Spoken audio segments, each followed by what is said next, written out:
E aí, pessoal, sou Matheus Carvalho, professor de administrativo, e a gente vai ter aqui 5 aulas para trabalhar parte da matéria. A professora Ana Cláudia vai dar as outras 7 aulas, né? Então são 12, para que você tenha o conteúdo dessa matéria que é tão importante nesses concursos de tribunais, tá?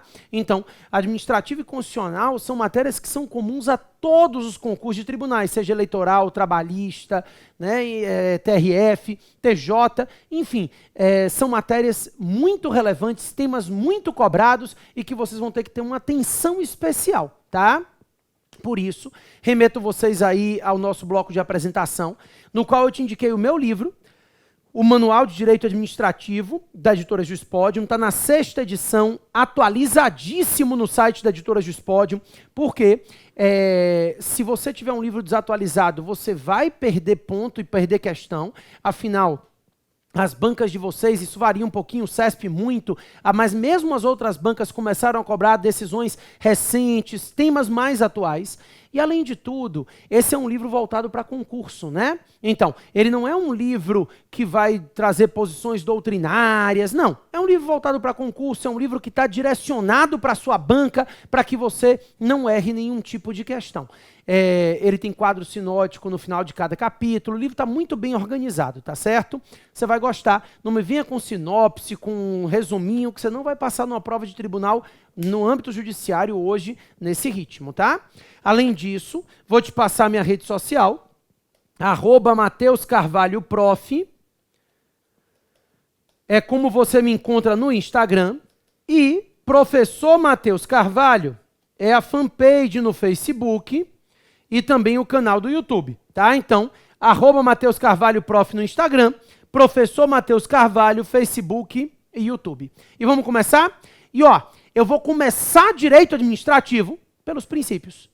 Isso, porque na verdade, os princípios são cobrados em prova, vocês vão encontrar questões referentes a princípios, sim, mas mais importante do que isso, os princípios vão te ajudar a raciocinar o direito administrativo. Eu costumo dizer a vocês que o direito administrativo vai ter uma forma de raciocínio muito própria, né?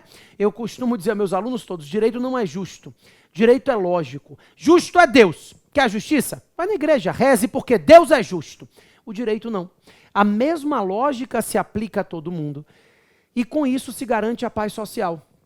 Exatamente. O direito, ele vai criar uma lógica e essa lógica vai ser aplicável a todos da mesma forma. A paz social é encontrada no momento em que eu mantenho a mesma lógica de atuação para todas as pessoas. O direito administrativo tem a sua lógica própria. Quando você entende esses princípios que a gente vai conversar aqui, você passa a entender a lógica do direito administrativo. Você passa a raciocinar direito administrativo. Você pega o fio da meada. E aí, depois que você pega o fio da meada, tudo mais que a gente vai conversar vai ser muito simples, tá? Então, é muito importante esses primeiros 2 blocos de aula aqui, em que vocês vão começar a entender o direito administrativo, que se baseia em 2 pilares. O primeiro pilar é o que diz assim, supremacia do interesse público sobre o interesse privado. Então, o primeiro pilar de sustentação do direito administrativo é justamente a supremacia do interesse público sobre o interesse privado. O interesse público é supremo em face do interesse do particular. E em razão dessa supremacia, sempre que houver necessidade, o Estado pode restringir direitos individuais e particulares para atender ao interesse público. Sempre que for necessário, o Estado pode limitar e restringir direitos individuais para alcançar o interesse da coletividade. Esse é o raciocínio, essa supremacia. Ela justifica todas as prerrogativas e garantias do Estado. Pessoal, o que é desapropriação? Se não for a supremacia do interesse público tomando o bem de um particular, atos com atributos, contratos com cláusulas exorbitantes, tudo que a gente vai ver ao longo de todas as nossas aulas é baseado nessa supremacia. Então, o Estado possui garantias, possui prerrogativas que se baseiam e decorrem dessa supremacia do interesse público sobre o interesse privado. Mas você vai dizer, e não tem limite? Claro que tem. E o limite é a indisponibilidade do interesse público é justamente o outro pilar, o limite. O interesse público é indisponível. Em razão dessa indisponibilidade, se impõem algumas limitações ao Estado, limitações para evitar que o administrador abra mão do interesse público e corra atrás de interesses individuais. Então, para evitar que isso aconteça, que esse administrador abra mão do interesse público e comece a buscar interesses individuais, se estabelecem restrições ao Estado.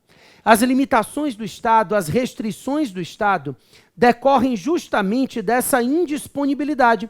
O interesse público é indisponível e, por isso, para evitar que o administrador abra mão do interesse público na busca de interesses individuais, se aplica essa regra de indisponibilidade do interesse público, essas limitações impostas ao Estado. E aí, tudo o que a gente vai aprender ao longo de todas as aulas, as minhas 5, as 7 da Ana, as 12 aulas que você vai estudar, se baseiam nisso aqui. Isso, todos os temas, o chamado regime jurídico administrativo se representa por meio das prerrogativas que o Estado goza versus as limitações a que ele se submete. Isso é o que nós vamos chamar de regime jurídico administrativo. O regime jurídico administrativo nada mais é do que isso. São as prerrogativas que o Estado goza versus as limitações às quais o Estado se submete. E ambos na busca do interesse público. Então vamos lá, só para você entender. Os contratos gozam de prerrogativas? Claro, a gente vai estudar aqui. Cláusulas exorbitantes, garantias, mas tem limite? Sim, tem restrição, porque tem que ser feita a licitação, tem que ter prazo determinado, né? Mesma coisa servidores. Tem estabilidade, vantagens, mas dependem de concurso, não podem acumular cargo nem emprego, e assim por diante. Em cada um dos temas, o direito administrativo vai se desenvolvendo, né? O chamado regime jurídico administrativo se desenvolve nisso aqui, nas prerrogativas que o Estado goza versus as limitações às quais ele se submete.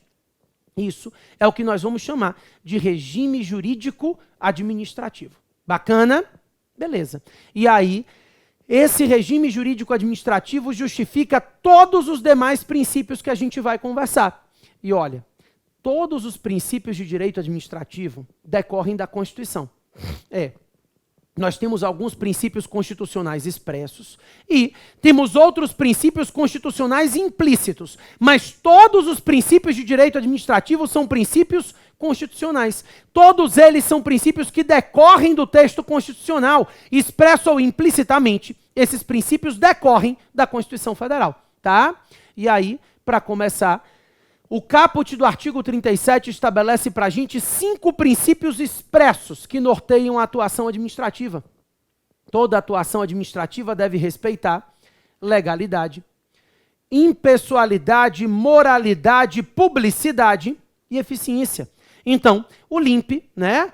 Os 5 princípios expressos que norteiam toda atuação administrativa estão no caput do artigo 37. Esses 5 todo mundo conhece. Legalidade, impessoalidade, moralidade, publicidade e eficiência.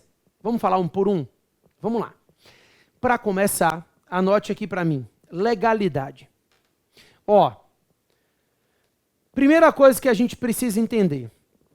Toda vez que você falar em legalidade aqui no caput do artigo 37, esqueça tudo de legalidade que você aprendeu até hoje. Por quê? Sua professora de constitucional, de civil, todos chegaram aqui lhe ensinando o seguinte: a legalidade, que está lá no artigo 5º da Constituição, regulamenta que no Brasil ninguém é obrigado a fazer ou deixar de fazer nada senão em virtude de lei. Essa legalidade é a legalidade aplicada ao direito privado. A ideia de não contradição à lei, né? No direito privado é assim. A gente aprende que o particular pode fazer tudo, desde que ele não contrarie o texto legal.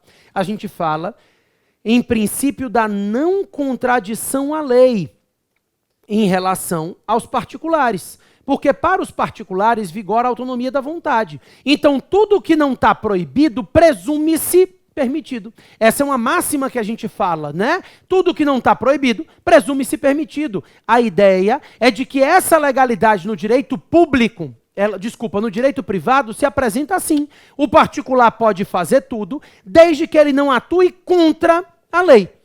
No direito público, não. No direito público, a gente fala do princípio da subordinação à lei. Então, diferente do direito privado, em que os particulares podem fazer tudo o que a lei não proíbe, no direito público é diferente. O administrador público só atua quando a lei permite. Só existe atuação administrativa se houver permissivo legal. O administrador público só pode atuar se a lei permitir essa atuação do administrador. Isso é o princípio da subordinação à lei. O caput do artigo 37, ao falar do princípio da legalidade para a gente, estabelece exatamente essa ideia de subordinação à lei. O administrador público só atua quando a lei permite essa atuação. Ele não pode atuar sempre que a lei não proíbe. Para que haja atuação administrativa, tem que haver permissivo legal. Essa é a legalidade do artigo 37 da Constituição Federal. Tranquilo? Ótimo. Além da legalidade, impessoalidade. Impessoalidade significa não discriminação. Na doutrina tradicional, e sem medo de errar, você pode dizer que impessoalidade significa não discriminação. Ou seja, quando o administrador público atua, ele não discrimina a pessoa que vai ser atingida pelo ato.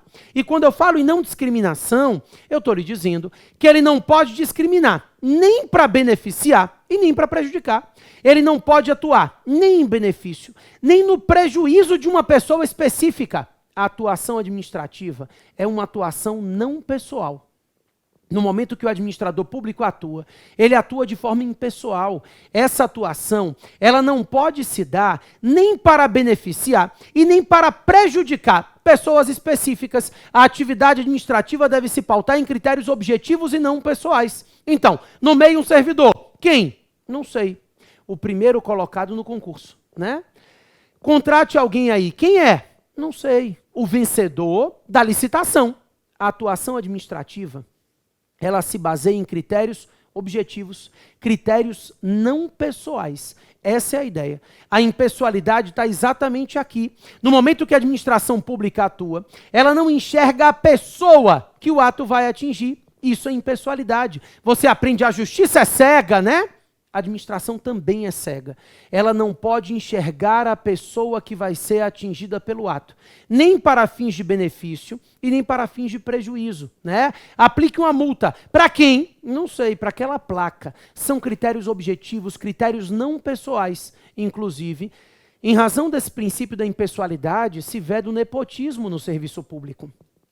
Nós temos uma súmula vinculante, que é a súmula vinculante número 13, manjadíssima, né? E que fala que ninguém pode nomear para exercer função sob sua chefia imediata parente até o 3º grau civil e nem cônjuge ou companheiro. Por quê? Porque se eu nomeio o meu parente, essa nomeação está se pautando em critérios pessoais, critérios objetivos. Subjetivos, critérios que dizem respeito à pessoa.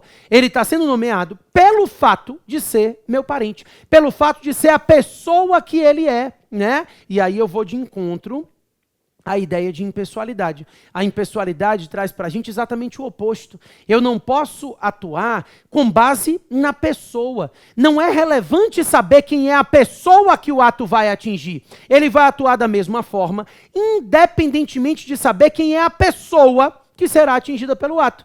Então, independentemente da pessoa que o ato vai atingir, a administração deve atuar da mesma forma. Isso é impessoalidade. E modernamente, se vier na prova impessoalidade como não discriminação, pode marcar, sem medo de errar. Mas também, a impessoalidade vem sendo enxergada sob a ótica do agente público. Isso. A doutrina moderna traz para a gente a ideia da impessoalidade sob a ótica do agente. E aqui é muito simples também. Eu estou lhe dizendo que quando o agente público atua, não é a pessoa do agente que está atuando. Eu não posso pessoalizar a conduta do agente. Eu não posso considerar que a atuação do agente deve ser imputada à pessoa dele. Na verdade, quando o agente público atua, não é a pessoa do agente que está atuando, mas sim o Estado que está atuando por meio desse agente. Né? O raciocínio é de que a conduta do agente público não pode, não deve ser imputada à pessoa dele, deve ser imputada ao Estado. Isso é impessoalidade. Impessoalidade no sentido de que eu não posso considerar que é o agente público quem está praticando o ato. No exercício da atividade funcional, o ato do agente deve ser imputado ao Estado e não à pessoa dele. Isso fez nascer, inclusive, uma regra do artigo 37, parágrafo 1º da Constituição Federal. O artigo 37, parágrafo 1º da Constituição, ele diz que é vedado na propaganda de obras e programas de governo que se faça constar qualquer nome, símbolo, imagem, qualquer coisa que possa gerar promoção pessoal do agente. Então, ele não pode fazer uma obra e dizer, ó, essa obra é um presente do prefeito fulano de tal para a comunidade, porque não é. O prefeito fulano de tal não está pegando o dinheiro dele para presentear a comunidade. É o dinheiro público quem está executando a obra. Na verdade, a obra está sendo executada pelo poder público e não pelo prefeito. Então eu não posso pessoalizar a conduta. Eu não posso considerar que a obra está sendo executada pelo prefeito. A obra está sendo executada pelo município. Isso é impessoalidade. Eu não posso considerar que a conduta do agente seja imputada à pessoa desse agente, mas sim ao Estado. Tranquilo? Beleza. Além da legalidade, da impessoalidade, moralidade. Ó, quando eu falo de moralidade, eu estou falando de moralidade jurídica. Isso. A moralidade jurídica, pessoal, ela não se confunde com a moral social. Então, a ideia da moralidade jurídica é a ideia de honestidade, de boa-fé de conduta, probidade, lealdade no trato com a coisa pública. No momento que o administrador público atua, ele deve ter lealdade no trato com a coisa pública. Isso é moralidade, é probidade. É honestidade, é boa-fé de conduta. Não se confunde com a moral social, né? Estou dizendo, não pode de short curto para repartição. Não. A moralidade que você está vendo aqui é a moral jurídica. Diz respeito a tratar a coisa pública de forma honesta. É bem o que está faltando, né? É probidade, é moralidade jurídica. Só para você entender, prova de concurso. Sem caneta, tá? O artigo 132 da Lei 8.112. Sem caneta, porque você vai aprender a 8.112 depois. E aí não quero adiantar esse assunto agora. Mas só para você entender, esse artigo diz que se o servidor pratica uma conduta escandalosa ou incontinência pública na repartição, ele será demitido. Então a lei diz que se aplica a demissão ao servidor que pratique conduta escandalosa, incontinência pública na repartição. A prova de concurso dizia que determinado servidor foi encontrado na repartição fazendo sexo.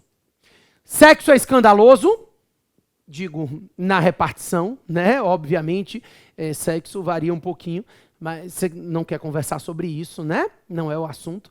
Mas, no dia eu perguntei isso na sala, sexo é escandaloso? A menina ria, né? Então, o dela deve ser. Mas, enfim, não me interessa. O fato é, na repartição, sexo é uma conduta escandalosa. É uma incontinência de conduta. Não é atividade ordinária. Não se espera isso de um servidor na repartição. Em razão disso, ele foi demitido. E a questão dizia, a demissão é decorrência do princípio da moralidade, estampado no caput do artigo 37. Não é verdade. Porque essa moralidade do artigo 37 é a moral social. Né? Essa moralidade que você está vendo aqui é a moral social, e a moralidade do artigo 37 é a moralidade jurídica. A ideia é de honestidade, é de boa-fé de conduta no trato com a coisa pública, lealdade, probidade. Isso é moralidade, tá?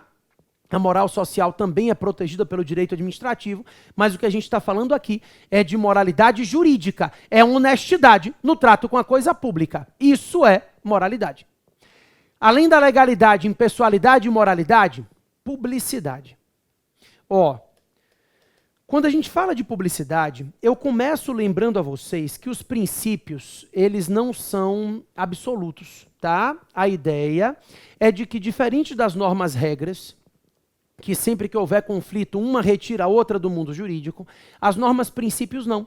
Elas têm uma abstração maior e, por isso, sempre que houver conflito, deverá haver uma ponderação de interesses. Os princípios não têm caráter absoluto e, por isso, eles devem e serão afastados sempre que forem conflitantes com outros princípios. Isso vale para todos eles. É porque na publicidade, esse tema cai mais na prova de vocês. A ideia é de que se admite a prática de atos sigilosos pela administração. Claro, desde que, por motivo de relevante interesse coletivo, desde que para a garantia da segurança nacional ou para a proteção da intimidade, honra e vida privada. Então, se garante a publicidade como princípio, mas se admite a prática de atos sigilosos, por motivo de relevante interesse coletivo, para a garantia da segurança nacional e para a proteção da intimidade, honra e vida privada, é possível a prática de atos sigilosos na administração pública. Mas não é o princípio, né? É a exceção. A princípio, a atuação administrativa deve ser pública, deve ser transparente. Publicidade é isso, é transparência. Então, falar que a atuação administrativa deve ser pública significa dizer que deve se garantir transparência no exercício da atividade estatal. Primeiro, porque essa publicidade, essa transparência, viabiliza o controle social da atuação administrativa. Então, para começar, a publicidade, ela torna possível o controle da sociedade sobre os atos da administração. Isso, se a atuação administrativa é sigilosa, o cidadão não toma conhecimento, não tem como efetivar o controle. Então, para começar, essa publicidade torna viável, torna possível o controle social da atuação administrativa por meio de ações populares, representação ao Ministério Público para a propositura de ACP, enfim. Esse controle social da atuação administrativa depende da publicidade. Em virtude da publicidade, é possível que haja um controle da sociedade sobre a atuação administrativa. Para começar, a publicidade viabiliza esse controle social. Mas também, a doutrina moderna vem dizendo que a publicidade funciona hoje como requisito de eficácia dos atos administrativos que se dirigem aos cidadãos. Então, os atos que se dirigem aos cidadãos só produzem efeitos depois de publicizados. Um prefeito é dito uma norma e diz, nessa rua ninguém estaciona. Esse ato do prefeito é perfeito e é válido. Mas enquanto não vier uma plaquinha dizendo proibido estacionar, você vai continuar estacionando, porque ele é perfeito, ele é válido, mas ele não é eficaz. A eficácia do ato fica dependendo da publicidade desse ato. Então, essa publicidade, ela também funciona como condição de eficácia dos atos administrativos. A condição de eficácia dos atos que se dirigem aos cidadãos é a publicidade do ato. Tranquilo? Beleza. Também foi inserido na Constituição o princípio da eficiência pela emenda 19. Esse princípio da eficiência não é originário da Constituição, tá? Ele foi inserido pela emenda 19 de 98. Claro que eu não estou lhe dizendo que antes de 98 a administração pública deveria ser ineficiente. Não, eu só estou lhe dizendo que a eficiência ela foi configurada como um princípio constitucional expresso a partir da emenda 19. Então, a emenda 19 de 98, ela inseriu o princípio da eficiência como um princípio constitucional expresso. A ideia é de que esse princípio da eficiência, ele se tornou um princípio constitucional expresso com a emenda 19 de 98. Inclusive, na época, a doutrina começou a dizer que era um princípio muito fluido, que não teria regulamentação, que não teria como ser aplicado sem que houvesse regulamentação infraconstitucional. Esse entendimento está superado. Hoje, o que se defende é que o princípio da eficiência significa a busca pela obtenção de resultados positivos. Então, eficiente é aquele que consegue alcançar bons resultados com o mínimo de custo possível. Então, a garantia de eficiência é justamente essa ideia da busca pela obtenção de bons resultados, tá? Toda atuação administrativa deve se pautar nessa busca pela obtenção de resultados positivos, o que significa dizer que a eficiência é uma norma de eficácia plena. Todas as vezes que o administrador público atua, ele deve atuar buscando obter resultados positivos na sua atuação. Simples assim. Na verdade, a própria Constituição Federal, hoje, concretiza o princípio da eficiência. A emenda 19 de 98 chegou no caput do artigo 37 e inseriu o princípio da eficiência. Essa mesma emenda 19 chegou no artigo 41 e estabeleceu que para que o servidor público adquira estabilidade, ele tem que ter 3 anos de exercício, mas também ele tem que ser aprovado por uma avaliação especial de desempenho. E eu te pergunto, o que é a avaliação especial de desempenho, se não for uma avaliação de eficiência, né? Então a ideia é que a própria Constituição Federal vem, por exemplo, colocando a eficiência como um requisito para a aquisição da estabilidade. É a própria Constituição que vem concretizando esse princípio da eficiência, tá? Beleza. Por fim, ainda expressos na Constituição, não mais no caput do artigo 37, mas no artigo 5º, inciso 55, o texto constitucional prevê que deve-se respeitar contraditório e ampla defesa. Pessoal, quando eu falo de contraditório e ampla defesa, vocês aprendem isso em direito constitucional, em direito civil, processo civil, né? É o direito de saber o que acontece no processo. E é o direito de se manifestar acerca desses acontecimentos. Então, são princípios que vivem juntos. Não adianta eu saber o que está acontecendo no processo se eu não puder me manifestar. E não adianta eu me manifestar se eu não posso saber o que está acontecendo, tá? A ideia é de que eles vivem juntos e estão expressos na Constituição. Não é uma construção doutrinária, na verdade. O artigo 5º, 55 diz que serão respeitados o contraditório e a ampla defesa em processos judiciais e em processos administrativos. Então, deve-se respeitar o contraditório e a ampla defesa em processos judiciais e também deve-se respeitar o contraditório e a ampla defesa em processos administrativos. A ideia é de que, tanto num caso quanto no outro, se respeita a garantia de contraditório e ampla defesa. Então é um princípio constitucional expresso de direito administrativo. Contraditório e ampla defesa são princípios expressos. O que acontece? No processo civil, a gente aprende que o contraditório e a ampla defesa abarcam o direito à defesa prévia, abarcam o direito à defesa técnica, né, a defesa por advogado, e também abarcam o direito ao duplo grau de jurisdição. Lá no processo civil a gente pode falar em jurisdição, no direito administrativo não há jurisdição, mas duplo grau de julgamento. A questão no direito administrativo eu posso lhe dizer que o contraditório e a ampla defesa são assim tão amplos, abarcando o direito à defesa prévia, o direito à defesa técnica, o direito ao duplo grau de julgamento. Vamos lá. Defesa prévia é indiscutível, tá? Então, indiscutivelmente, o particular tem direito de se manifestar antes de ser proferida uma decisão administrativa. Isso é porque ele não tem um direito de defesa meramente formal. O direito de defesa é o direito de tentar formar o convencimento do administrador. E por isso, esse particular tem direito de se manifestar antes da decisão administrativa, antes de o administrador formar o seu convencimento e decidir. A administração pública tem que permitir que o particular se defenda, né, apresente o seu ponto de vista. Então, esse particular tem direito à defesa prévia.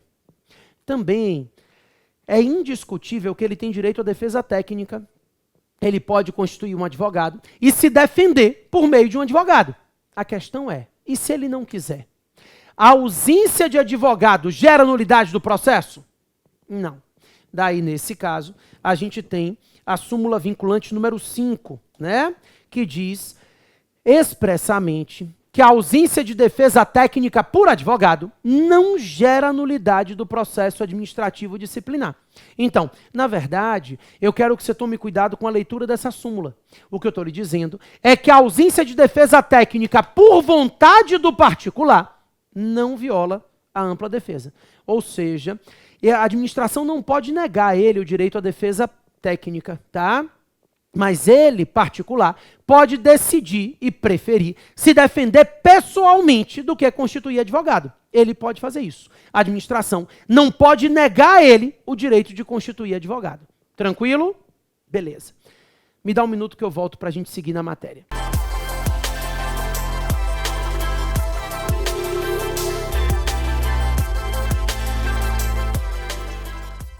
E aí, vamos lá? Seguindo? Pois então, minha pergunta foi, e o duplo grau de julgamento? Esse também é inerente à ampla defesa em direito administrativo? É sim.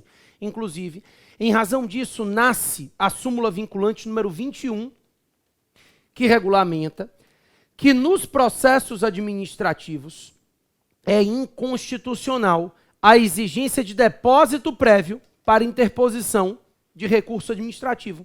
Então, de acordo com a súmula vinculante número 21, é inconstitucional a exigência de depósito, de caução, para interposição de recurso administrativo, porque o direito ao recurso é inerente à ampla defesa. Então, inerente à ampla defesa, existe o direito ao recurso. Eu não posso restringir o acesso ao recurso por meio da exigência de depósito. A exigência de depósito, de caução, de garantia, não pode justificar essa impossibilidade de se recorrer. Por isso, é inerente à ampla defesa o direito ao duplo grau de julgamento. Não posso falar em jurisdição, mas o duplo grau de julgamento na esfera administrativa. Tranquilo? Ótimo. Vamos lá. Com isso entendido, então, o direito à ampla defesa e ao contraditório são princípios constitucionais expressos no caput do artigo 5º 55, caput não, o artigo 5º 55, que diz expressamente que serão respeitados também nos processos administrativos, ok? Eu ainda tenho 4 princípios implícitos que eu gostaria de conversar com vocês, rapidinho, tá? Para a gente conseguir, não são todos os princípios, né? Eu teria muito mais de 10, mas esses 10 princípios eu separei como relevantes para vocês conseguirem raciocinar o restante da matéria. Então, alguns princípios implícitos me interessam. Primeiro deles, põe aí para mim, é o princípio da autotutela. A autotutela é o autocontrole, né? É um princípio que está estampado na súmula 473 do STF.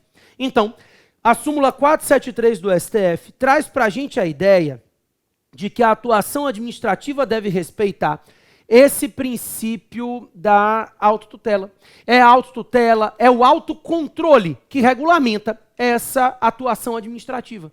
Então, sempre que você pensar na súmula 473, você vai pensar que a administração tem o poder de rever os seus próprios atos, independentemente de provocação. Claro, não é uma faculdade, né?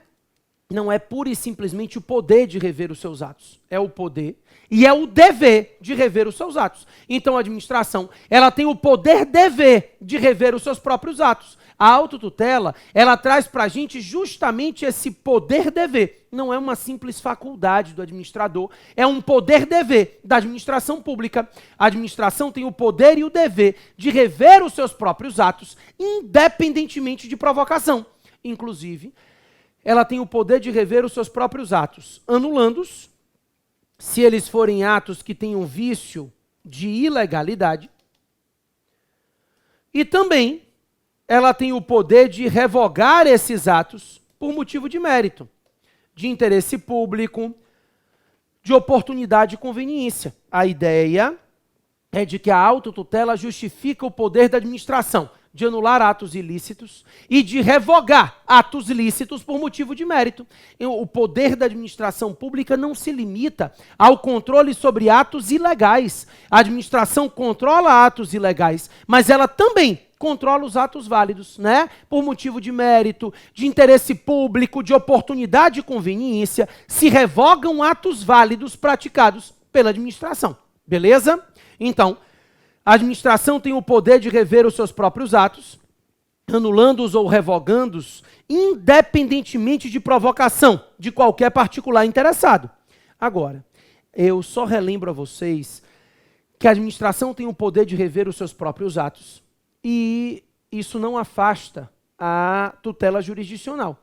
A autotutela, ela não afasta a tutela jurisdicional. Ou seja, quem estiver se sentindo prejudicado, mesmo depois do controle da administração, poderá ir ao judiciário. Mesmo porque, no direito brasileiro, a tutela jurisdicional é inafastável, né? O artigo 5º, 35 da Constituição trata desse princípio da inafastabilidade de jurisdição.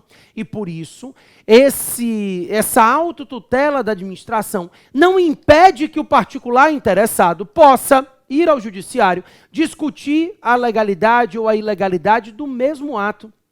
A tutela jurisdicional continua sendo resguardada, apesar da autotutela. A administração não precisa ir ao judiciário, mas quem se sentir prejudicado pode fazê-lo. Tranquilo? Então, autotutela ou autocontrole ou sindicabilidade dá no mesmo. Autotutela, sindicabilidade, controle. É a administração com o poder que ela tem de controlar os atos praticados por ela. A administração tem esse poder de rever os seus próprios atos, independentemente de provocação. Ok? Além do princípio da autotutela, também um princípio implícito da administração pública é o princípio da continuidade. Na verdade, o princípio da continuidade está implícito na Constituição, mas está expresso na Lei 8987 de 95. A ideia é de que a atuação administrativa deve ser contínua. Eu não estou falando só de serviços públicos. A continuidade, ela não abarca pura e simplesmente serviços públicos. Eu estou falando da continuidade da atuação administrativa. Toda atuação administrativa deve ser contínua. Essa continuidade, ela abarca a atuação administrativa em geral. O administrador público deve atuar e não se deve admitir a interrupção dessa atividade administrativa. A atuação administrativa deve ser contínua, a atuação administrativa deve ser ininterrupta, tá? Daí, quando eu falo nesse princípio da continuidade, da não interrupção da atuação administrativa, 3 dúvidas surgem para a gente aqui, né? A primeira é, tudo bem, a atuação administrativa não pode parar. Então, servidor público tem direito de greve? A atuação administrativa não pode parar. Então, eu posso interromper um serviço por inadimplemento do usuário? A atuação administrativa não pode parar. Então, se admite exceção de contrato não cumprido em contratos administrativos? São 3 perguntas que eu tenho para vocês. Vamos lá? Minha primeira pergunta foi, já que a atuação administrativa deve ser ininterrupta, já que não se deve interromper a atuação estatal, servidor público tem direito de greve? Sim ou não? Sim. Servidor público tem direito de greve? Depende. Na verdade, sim e não. A resposta depende porque, pelo menos por enquanto, a gente vai enxergar servidor público de forma ampla. E aí, enxergando o servidor público de forma ampla, o artigo 142 da Constituição Federal veda expressamente greve e sindicalização de servidores militares. Então, os militares não têm direito sequer de se organizar em sindicatos. Eles têm umas associações que são verdadeiros sindicatos, né? Mas sindicalização ele não tem direito e greve também não. Então, os militares não têm direito nem de sindicalização e nem de greve. A Constituição veda expressamente a greve e a sindicalização de servidores militares. Para esses, nos moldes do texto constitucional, é vedado o direito de greve. Eu digo mais, a vedação, ela não abrange somente as Forças Armadas, Marinha, Exército e Aeronáutica. Não, a vedação abrange também os policiais militares, os corpos de bombeiros militares, ou seja, os militares estaduais também seguem a restrição e a vedação ao direito de greve. Essas greves de militares que de vez em quando vocês veem pela televisão, elas são todas, inclusive crime militar, é inconstitucional. Servidor militar, seja ele das Forças Armadas, seja ele policial militar estadual, não tem direito de greve e nem de sindicalização, tá? Beleza. O problema, e a decisão é bem questionável, é que o Supremo Tribunal Federal, 2017, foi 2018, enfim, recentemente o STF decidiu que essa norma constitucional visa resguardar a segurança pública e, por isso, fazendo uma interpretação analógica ao dispositivo mencionado, o STF passa a dizer que essa vedação de greve dos militares atinge também a Polícia Civil. Então, de acordo com o STF, os policiais civis, assim como os militares, não têm direito de greve e de sindicalização. Então, Polícia Federal, agente da Polícia Federal, delegado civil, a ideia é de que, no entendimento do Supremo Tribunal Federal, em analogia à vedação dos militares, os policiais civis também não têm direito de greve. Repito que a decisão é bem questionável. A greve é uma garantia do cidadão e a vedação ao direito de greve é excepcional. Eu não posso interpretar uma norma excepcional de forma ampliativa, né? Esse é o grande problema.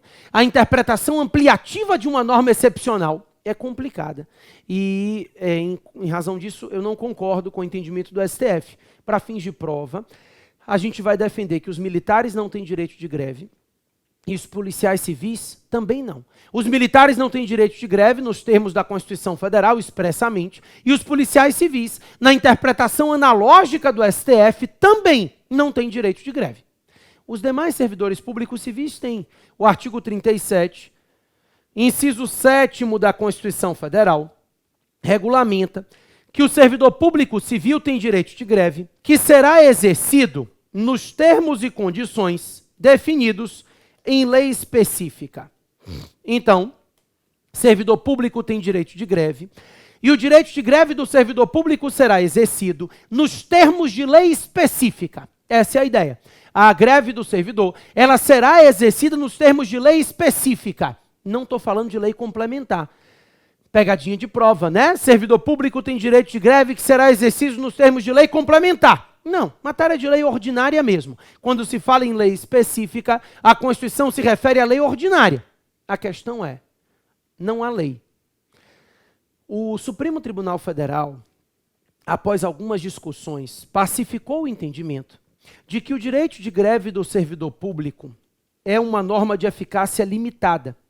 Não é uma norma de eficácia contida, mas sim uma norma constitucional de eficácia limitada. Ou seja, o servidor público tem direito de greve, mas o exercício desse direito fica dependendo da edição de uma lei que o regulamente.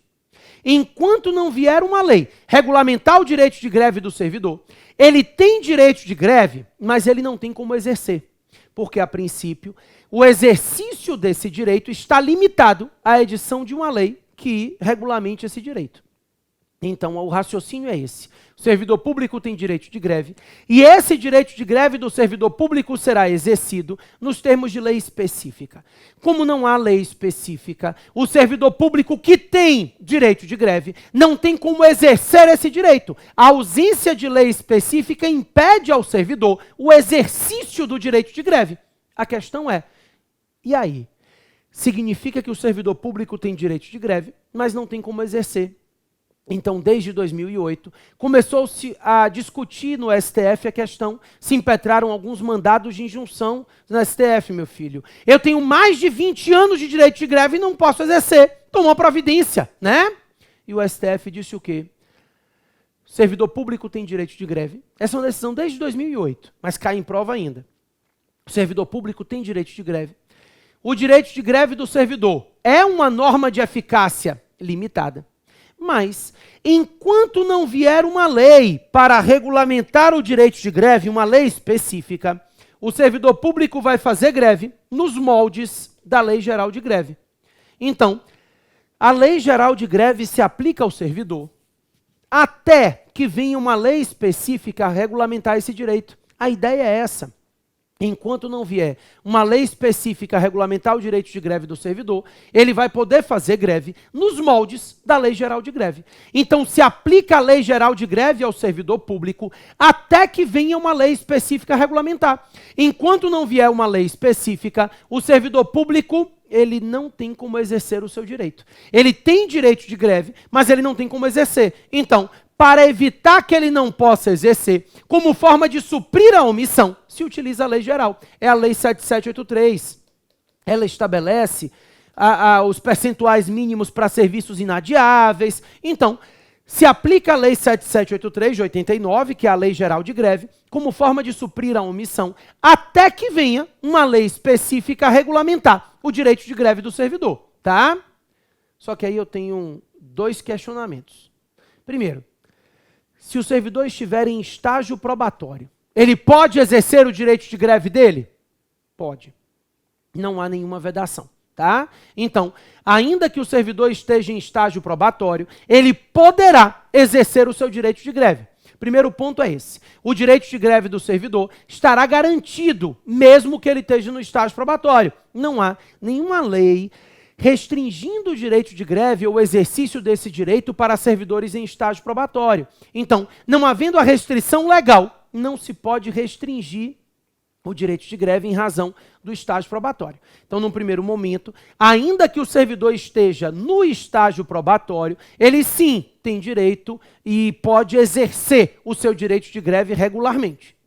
Segunda pergunta é, considerando que a greve desse servidor público seja uma greve lícita, considerando que a greve é legal, é lícita, o servidor público que está exercendo esse direito tem direito a ser remunerado pelo dia parado? Considerando que se trate de uma greve lícita, ele tem direito a ser remunerado pelo dia parado? Não. Ele não tem direito a ser remunerado pelo dia parado, claro. Pode haver compensação de horários, mas a ideia é de que a remuneração tem caráter contraprestacional. Se ele não presta o serviço, ele não tem como receber a contraprestação, né? Ele não está prestando o serviço, ele não vai receber a contraprestação. Então, a princípio, o servidor público não tem direito à remuneração pelo dia parado, salvo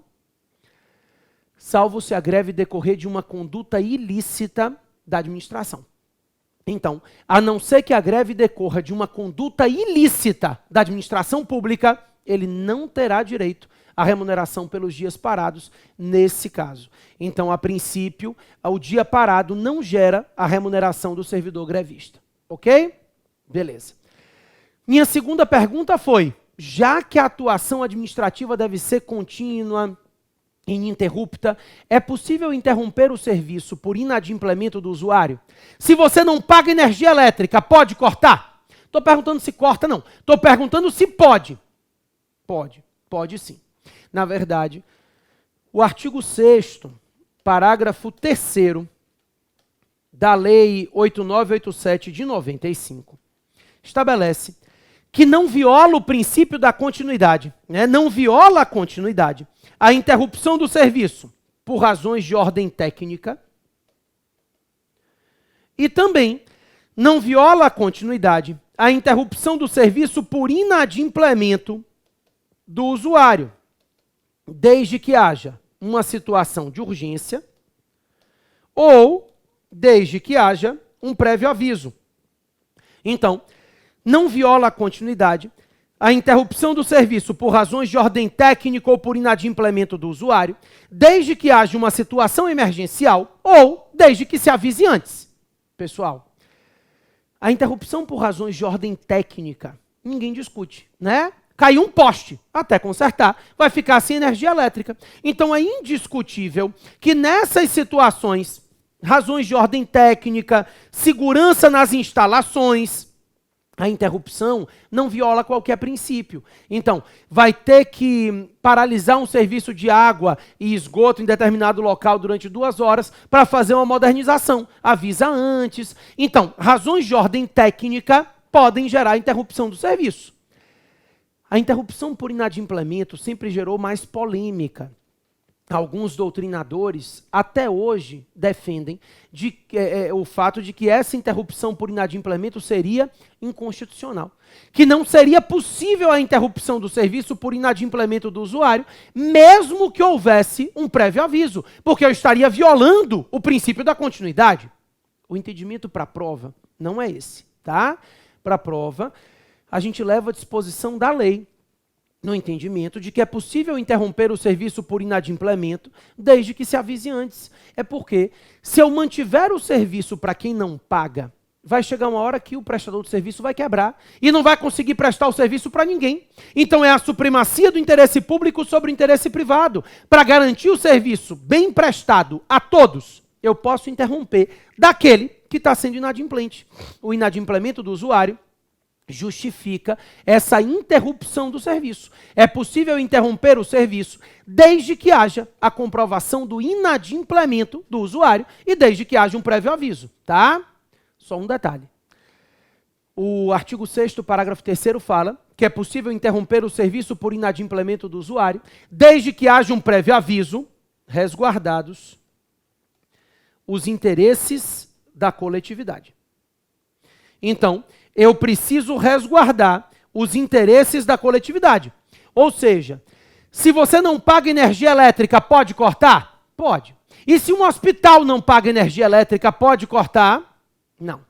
Nesse caso, a interrupção do serviço de energia elétrica de um hospital causaria um prejuízo à coletividade muito maior do que a manutenção desse serviço. Então, nesse caso, o Estado vai ter que manter a prestação do serviço e cobrar paralelamente. Eu não posso interromper um serviço por inadimplemento se com isso eu for paralisar um serviço essencial à coletividade, né? Julgados que têm caído em prova. O mais famoso do STJ, iluminação pública. A concessionária, o município não pagou energia elétrica, ela cortou. Mas ela não cortou hospital público, tudo que ela considerou essencial, ela não cortou. Agora, iluminação pública, praça, rua, praia, ficou tudo no breu. Pode? Não. O STJ trouxe para a gente a ideia de que a iluminação pública é um serviço essencial à segurança da coletividade. E por isso, a iluminação pública não pode ser interrompida por inadimplemento do usuário. Não é possível interromper o serviço de iluminação pública porque o município não pagou. Vai ter que manter o serviço e cobrar paralelamente por outros meios do ente público municipal. Tá? A ideia é de que a interrupção é possível, não viola a continuidade, não configura descontinuidade, desde que ela se dê por razões de ordem técnica ou por inadimplemento do usuário, havendo urgência ou prévio aviso. Lembrando que a interrupção por inadimplemento não pode paralisar um serviço essencial à coletividade. Nesse caso, o Estado vai ter que manter a prestação do serviço mesmo diante do inadimplemento. Tranquilo? Minha última pergunta. Exceção de contrato não cumprido ou exceptio non adimplente contractus. Vamos lá para civil, né? Quando eu falo de exceção de contrato não cumprido ou exceptio non adimplente contractus, minha pergunta é, pessoal, no direito privado, o que significa a exceção de contrato não cumprido? Vamos começar por aqui. Simples. A contrata B para executar uma atividade mediante pagamento. Se A não paga, B não faz. A exceção de contrato não cumprido se baseia nisso. Se você não cumpre a sua parte no contrato, não pode exigir que o outro cumpra a parte dele. Então, sempre que você pensar em exceção de contrato não cumprido, você vai pensar exatamente nessa ideia. Se você não está cumprindo a sua parte do contrato, você não pode exigir que eu cumpra a minha parte do mesmo contrato. Isso é exceção de contrato não cumprido. Eu não posso exigir que você cumpra a sua parte no contrato se eu não estou cumprindo a minha, tá? A questão é, e no direito público? Considere que A seja administração pública. A administração contrata B para fazer a limpeza de uma cidade. Se a administração não paga, B pode deixar a cidade no lixo? Sim ou não? Pode. Na verdade, o artigo 78, inciso 15 da Lei 8666 de 93, regulamenta que se a administração pública for inadimplente por mais de 90 dias, o particular pode suspender a execução do contrato.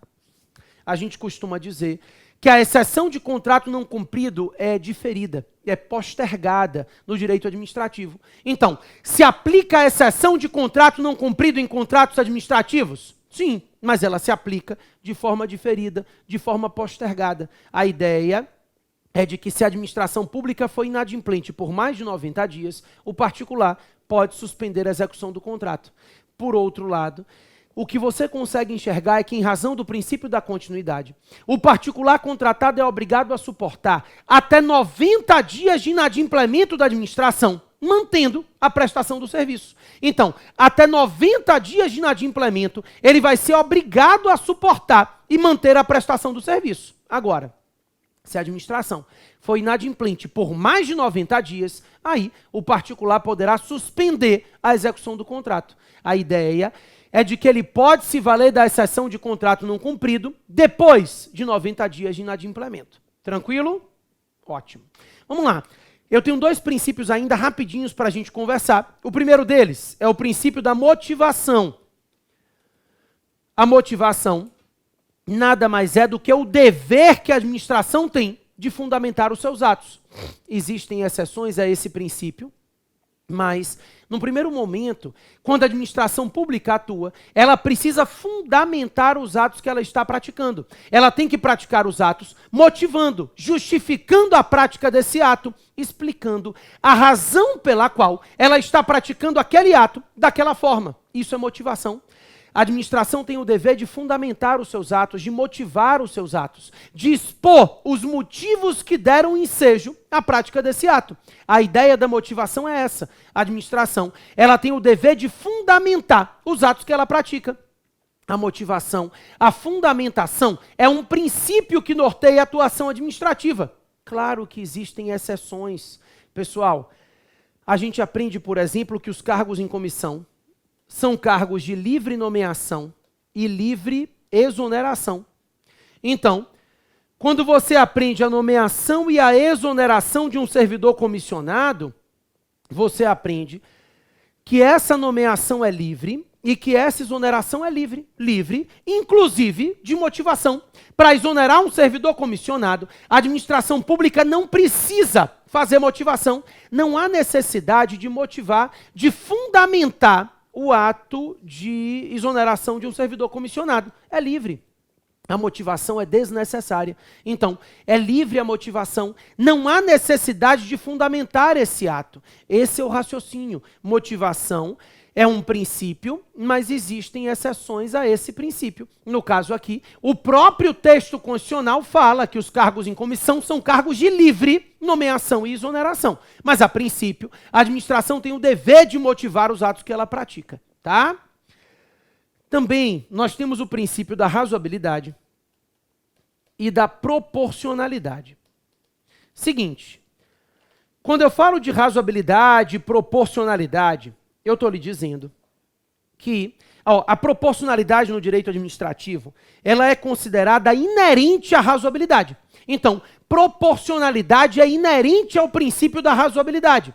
Um não vive sem o outro, tá? Pessoal, razoabilidade é um dos grandes limitadores da discricionariedade administrativa que a gente vai aprender no próximo bloco.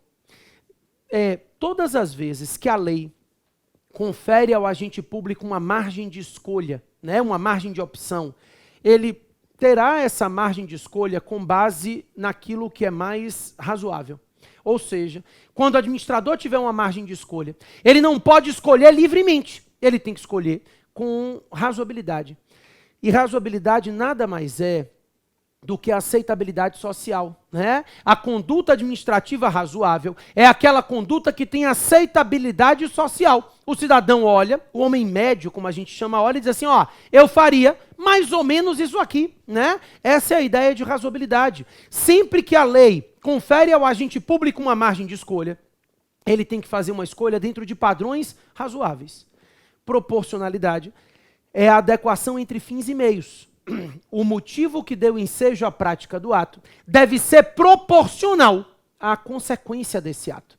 Então, esse ato não pode ser nem mais intenso, nem menos intenso do que o motivo que justificou a prática dele. Então, a penalidade não pode ser mais intensa do que a gravidade da infração e vice-versa, tá? A ideia é de que razoabilidade e proporcionalidade limitam essa atuação administrativa, principalmente quando a gente pensa em condutas e atividades discricionárias. Ok? Beleza. Obviamente, a gente não esgotou todos os princípios. Existem vários outros princípios a serem trabalhados, finalidade, isonomia, mas esses 10 princípios serão suficientes para a gente conseguir, ao longo das aulas, ir trabalhando o direito administrativo. E em cada um dos temas que a gente for conversando aqui, a gente vai acabar voltando, vendo alguns princípios, alguns temas vinculados a essa análise principiológica, tá? Agora, no próximo bloco eu volto para a gente tratar de poderes administrativos. É o segundo tema que eu separei para a aula de hoje. E eu tenho 2 blocos para finalizar. Nada demais também não. Tema simples, mas que eu preciso trabalhar com vocês ainda nessa aula. Tá certo? Então não sai daí não, que eu volto rapidinho.